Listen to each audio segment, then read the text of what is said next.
കഴിക്കാനെന്താ ഉള്ളത്? കഴിക്കാൻ എന്താ വേണ്ടേ? എന്താ ഉള്ളത്? എന്താ എനക്ക് വേണ്ടേ? ഇത് തരുമെന്ന് പറയാ. എന്തെങ്കിലും തരുമോ? ചോദിച്ചാലും തരും. ചോദിച്ചാലും നീ എന്ന് ചോദിക്ക്. എന്നാ പിന്നെ ആ സതുദ്ദേശത്തോടെ ചോദിക്കുന്നെങ്കിൽ ഞാനങ്ങ് തരും.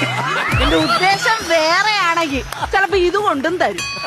ഒരു 2 വർഷം പുട്ടെടുത്തേ. പുട്ട് 2 വർഷം പാഴ്സലാണോടാ? ഇല്ല, എന്റെ ഓട്ടോ ഇറക്കത്തിന് ഇടക്കുന്ന അടവയ്ക്കാൻ വേണ്ടിയാണ്.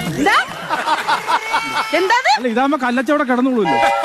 എന്റെ പുട്ട് കൊള്ളത്തിലെന്നല്ലേ നീ ഇപ്പൊ പറഞ്ഞേ? ഇനി മേല നീ ആരോടും പറയുന്നത് സർലയുടെ പുട്ട് കല്ലിച്ച പുട്ടാന്ന്. നല്ല പുട്ട് തന്നെ. എന്നാ പിന്നെ സർലേ ഒരു ചായ ഇട. ചായയോ? പതച്ച ചായ വേണോ പതക്കാത്ത ചായ വേണോ? പതക്കാത്ത മതി. ശരി, പതക്കാത്ത വേണം. എന്താ പേരിനെ കൊല്ലണോ? നിനക്ക് പതക്കാത്ത മതി എന്ന് പറഞ്ഞില്ലേ? പതപ്പിച്ചെടുത്തോ.